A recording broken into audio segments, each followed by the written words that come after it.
Squid game. Squid game एक Korean drama series है जो एक आदमी के बारे में बताती है जो अपने कर्ज मिटाने के लिए एक खतरनाक गेम खेलने जाता है। इस सीरीज में आप देख पाएंगे कि कैसे ये खूनी खेल उस आदमी की जिंदगी में दहशत भर देता है। आखिर क्या है ये खूनी खेल? क्या वो आदमी गेम जीत पाएगा? कैसे इस गेम ने उस आदमी को पूरी तरह से बदल डाला? इन सब सवालों का जवाब जानने के लिए अंत तक देखिए ये वीडियो। तो चलिए शुरू करते हैं IMDb पर 8 रेटिंग वाली आज की web series squid game. Squid game शुरू होता है इसके मेन कैरेक्टर सियोंग गी हुन के बचपन के एक सीन के साथ, जिसमें वो अपने दोस्तों के साथ स्क्विड गेम खेल रहा होता है। फिर सीन पलटता है और आज का वक्त दिखाया जाता है जहां गी हुन एक डिवोर्सी है और अभी भी अपनी माँ के साथ रहता है। वो एक अच्छा पिता भी नहीं है क्योंकि वो ना केवल अपनी बेटी गा योंग का जन्मदिन भूल जाता है बल्कि पैसे ना होने के कारण उसके पास अपने बच्चे की कस्टडी भी नहीं होती है। उसकी माँ उसे पैसे देती है ताकि वो अपनी बेटी को बर्थडे गिफ्ट दे सके, लेकिन फिर वो अपनी माँ का क्रेडिट कार्ड चुरा लेता है और जुआ खेलने जाता है। जुए में गी हुन जीत तो जाता है लेकिन वो कोई मायने नहीं रखता है क्योंकि उसने ऑलरेडी बैंक से इतना उधार ले रखा है कि वो पैसे तो कुछ भी नहीं है, और तो और उसने लोन पर भी बहुत सारे पैसे लेकर रखे हैं। लोन देने वाले वसूली के लिए आते हैं तो वो कुछ पैसे वापस देने की कोशिश करता है, मगर तभी पता चलता है कि उसने जो पैसा कमाया था वो एक लड़की ने चुरा लिए हैं। वसूली करने वाले गी हुन को एक नए कॉन्ट्रैक्ट पर साइन करवाते हैं कि अगर वो अगले महीने तक भुगतान नहीं करता है तो उसे अपनी एक किडनी और एक आंख उन्हें देनी पड़ेगी। फिर अपनी बेटी को अच्छा खाना खिलाने का वादा करने वाला गी हुन लास्ट में उसे साउथ कोरिया का सबसे सस्ता खाना खिलाता है। इन्हीं सारी चीजों से गी हुन रियलाइज करता है कि उसकी बेटी उसके कस्टडी में न रहकर ही खुश है। फिर वो गा योंग को उसका बर्थडे गिफ्ट देता है जो कि एक लाइटर गन थी। इसके बाद अपनी बेटी को उसकी माँ के पास छोड़कर जब वो वापस आ रहा होता है तब उसकी मुलाकात एक आदमी से होती है जो गी हुन के साथ एक गेम खेलता है। ये गेम थोड़ा अजीब था क्योंकि इसमें जीतने पर गी हुन को पैसे मिल रहे थे, लेकिन हारने पर वो आदमी उसे कस के थप्पड़ मार रहा था। फिर वो आदमी गी हुन को एक बड़ा गेम खेलने का ऑफर देता है जहां वो ऐसे ही बहुत सारे पैसे कमा पाएगा। पहले तो ये ऑफर गी हुन ठुकरा देता है, लेकिन फिर अपने हालात को देखकर राजी हो जाता है। जाते वक्त वो आदमी गी हुन को एक कार्ड देकर जाता है जिसमें उनका कॉन्टैक्ट नंबर होता है। गी हुन जब गेम के लिए अपनी हामी भरता है तो उसे बेहोशी की हालत में एक गाड़ी में बिठाकर किसी दूसरी जगह पर ले जाया जाता है जहां वो देखता है कि उसके साथ 455 लोग और वहां पर मौजूद हैं और वो प्लेयर नंबर 456 है। उन कॉन्टेस्टेंट में कुछ लोगों को गी हुन पहले से ही पहचानता था, जैसे कि वो लड़की जिसने उसके पैसे चुराए थे और सैंग ऊ जो कि गी हुन का बचपन का दोस्त था। इसके अलावा उसकी मुलाकात होती है एक बुजुर्ग ई नाम से जो प्लेयर नंबर 1 था। फिर सारे प्रतियोगियों को गेम का नियम समझाया जाता है जो कि बहुत आसान है। टोटल 6 गेम खेले जाएंगे और हर एक गेम में कुछ प्लेयर्स एलिमिनेट होते रहेंगे। जो जीतेंगे वो पैसे के हकदार होंगे, लेकिन जो हारेंगे वो पूरे गेम से बाहर हो जाएंगे। इन 6 गेम्स में पहला गेम था रेड लाइट ग्रीन लाइट। इसमें सभी को एक बड़े से पुतले के उस पार जाना था। रास्ते में जब वो पुतला रेड लाइट बोलेगी तो रुक जाना है बिना कोई मूवमेंट के, और ग्रीन लाइट बोलने पर आप मूवमेंट कर सकते हैं। अगर रेड लाइट बोलने के बाद कोई हल्का सा भी मूव करता है तो वो एलिमिनेट हो जाएगा। लेकिन खेल शुरू होते ही पता चलता है कि हारने वाले लोग सिर्फ गेम से ही नहीं अपनी जिंदगी से भी एलिमिनेट हो रहे थे क्योंकि उन्हें गोलियों से छलनी किया जा रहा था। इसे देख सारे प्रतियोगियों के होश उड़ गए और उस खेल में कुल मिलाकर 255 लोगों की मौत हुई।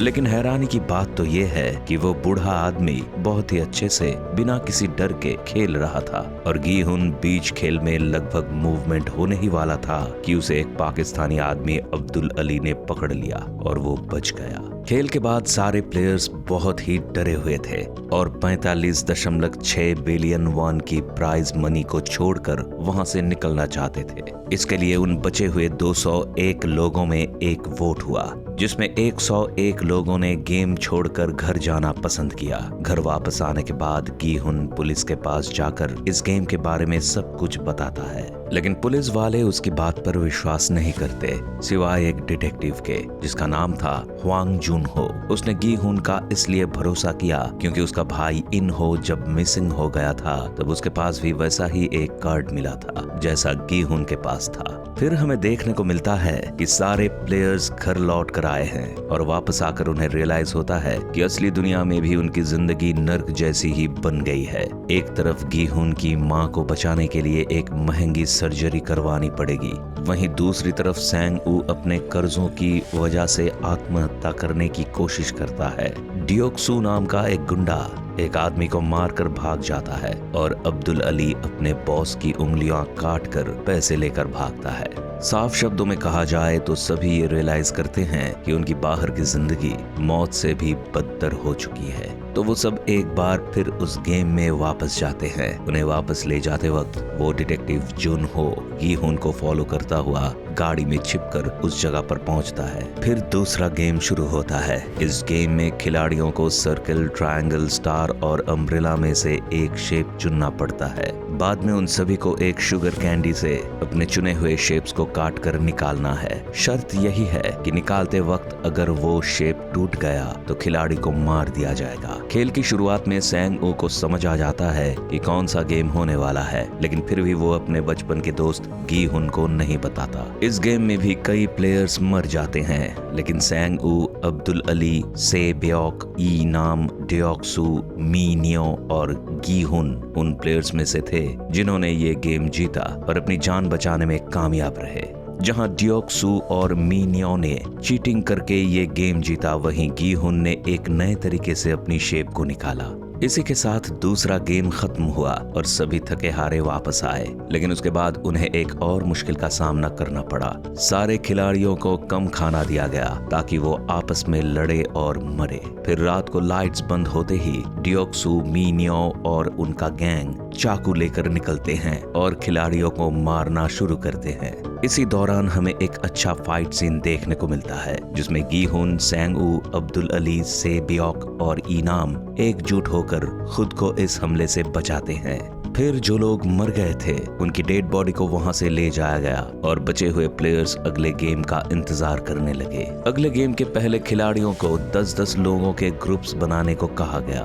वहां का एक प्लेयर जो कि पेशे से डॉक्टर था, उसे पहले से ही खेल के बारे में पता होता है क्योंकि वो वहां के गार्ड्स को मरे हुए लोगों के बॉडी पार्ट्स निकाल कर देता था और बदले में खेल से जुड़ी इंफॉर्मेशन लेता था, और उस डॉक्टर ने वो इंफॉर्मेशन डियोक्सू को बताई थी। जिसके बाद डियोक्सू ने मी नियो को धोखा देकर अपने टीम में सारे हट्टे कट्टे लड़कों को ले लिया, और वहीं गी हुन, सैंग ऊ, अब्दुल अली, से ब्योक और इनाम की टीम सबसे वीक टीम थी क्योंकि उसमें 3 लड़कियां और एक बूढ़ा आदमी खेल रहा था। लेकिन फिर पता चला कि थर्ड गेम है टग ऑफ वार, और इसे सुनते ही गी हुन के टीम के तोते उड़ गए क्योंकि उन्हें पता था कि उनकी टीम हारने वाली है। और जब दूसरी टीम रस्सी को खींचकर ओपोनेंट टीम को गिराती है तो वो पूरी की पूरी टीम एक ऊंची जगह से गिरकर मर जाते हैं। फिर खेल शुरू हुआ और पहले डियोक्सू की टीम मतलब टीम 1 के साथ मुकाबला था। टीम 7 जिससे टीम 1 ने काफी आसानी से बाजी मार ली।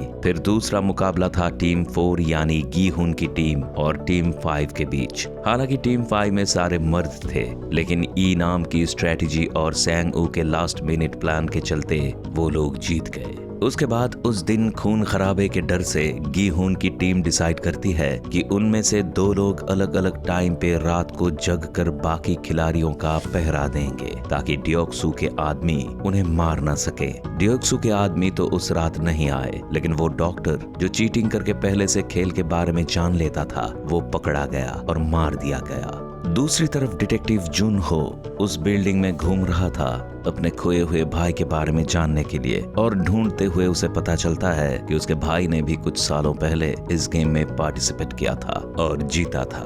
अगले गेम के लिए खिलाड़ियों को 2-2 की टीम में खेलना था। उन्हें अपना पार्टनर चुनने के लिए कहा गया और सभी ने अपने पसंदीदा पार्टनर के साथ टीम अप कर लिया। जहां सैंग ऊ ने अब्दुल अली के साथ टीम बनाई और गी हुन को पार्टनर न मिलने की वजह से मजबूरन ई नाम के साथ खेलना पड़ा। वहीं मी नियो को कोई पार्टनर ही नहीं मिला और वो गेम खेल ही नहीं पाई। लेकिन टीम बनने के बाद सभी को मिला अभी तक का सबसे बड़ा झटका। उनको आपस में ही खेलना था और उनमें से ही कोई एक मरेगा। हर प्लेयर को 10 मार्बल दे दिए गए थे और खेल के अंत तक एक खिलाड़ी को दूसरे से बिना बल प्रयोग किए कोई भी गेम खेलकर उसके 10 मार्बल लेने थे। ये वाला खेल काफी ज्यादा इंटरेस्टिंग था क्योंकि इसमें खिलाड़ी अपने दोस्तों को हराना चाहते थे और हमें देखने को मिलता है कि कैसे सैंग ऊ अब्दुल अली को धोखे से हराता है और गी हुन अपने पार्टनर ई नाम के कमजोर याददाश्त का फायदा उठाते हुए उसे हराता है। मगर ई नाम और गी हुन बहुत ही अच्छे दोस्त बन चुके थे, तो इससे पहले कि गार्ड्स ई नाम को गोली मारे गी हुन वहां से चला जाता है। उसे बस सुनाई देती है एक गोली की आवाज। लेकिन इसी बीच एक लड़की अपने आप की कुर्बानी देते हुए से बियोक को जिताती है। खेल खत्म होने के बाद जब बचे हुए खिलाड़ी वापस लौटते हैं तो वो देखते हैं कि मी नियाओ सही सलामत सो रही थी। इसी बीच कुछ वीआईपीज मुखौटे लगाकर वहां आकर पहुंचते हैं और उन्हें स्वागत करता है उस फैसिलिटी का फ्रंटमैन कहलाने वाला एक नकाबपोश आदमी, जिसे पहले कई बार दिखाया गया है। ये वीआईपीज अपने पसंदीदा खिलाड़ियों पर पैसे लगाते हैं, बिल्कुल एक हॉर्स रेस की तरह। ऐसे ही कहानी आगे बढ़ती है और 5वां खेल अब शुरू होने वाला है। इस गेम के पहले खिलाड़ियों को 1 से 16 तक कोई भी एक नंबर चुनने को कहा जाता है, लेकिन पहले की तरह उन्हें इस बार भी पता नहीं होता कि वो नंबर चुन किस लिए रहे हैं। खैर, सब अपना नंबर चुन लेते हैं और गी हुन लास्ट में नंबर 16 चुनता है। फिर उन्हें गेम समझाया जाता है। गेम कुछ ऐसा है कि काफी ऊंचाई पर कांच का एक ब्रिज बना होता है जिसे खिलाड़ियों को अपने नंबर के हिसाब से क्रॉस करना पड़ेगा। लेकिन इनमें 2 तरह के कांच थे। एक कांच पर पैर रखते ही वो टूट जाएगा और एक कांच 2 आदमी के वजन को सहन कर सकता है। इस गेम में पहले के कुछ खिलाड़ी कुछ कांच को क्रॉस करके गिर जाते हैं। डियोक्सू अपने सामने वाले खिलाड़ियों को देखते हुए आगे बढ़ रहा था, लेकिन जैसे ही उसके सामने के सारे खिलाड़ी गिर जाते हैं तो वो आगे नहीं बढ़ता और दूसरी तरफ अगर गेम टाइम लिमिट के अंदर खत्म नहीं होता तो सारे लोगों को मार दिया जाता। डियोक्सू पीछे वालों को बोलता है कि वो आगे नहीं बढ़ने वाला है, अगर कोई चाहता है तो वो उसके आगे जाए। इसे सुनकर सारे खिलाड़ी आग बबूला हो जाते हैं और मी नियाओ उससे बदला लेने के लिए उसको पकड़कर कूद जाती है और वो दोनों मर जाते हैं। इसके बाद एक कांच का काम करने वाला आदमी अपनी सूझबूझ से आगे बढ़ता है और उसे देखकर बाकी लोग भी बिना गिरे आगे बढ़ने लगते हैं, लेकिन वो आदमी भी गिर जाता है और आखिरी जो 3 खिलाड़ी बचते हैं वो हैं गी हुन, सैंग ऊ और सी बियोक। उसके बाद उन तीनों को फाइनलिस्ट बनने के खुशी में शाही तरीके से खाना खिलाया गया, लेकिन साथ में तीनों को एक एक चाकू दिया गया ताकि उस दिन भी वो लड़े और मरे।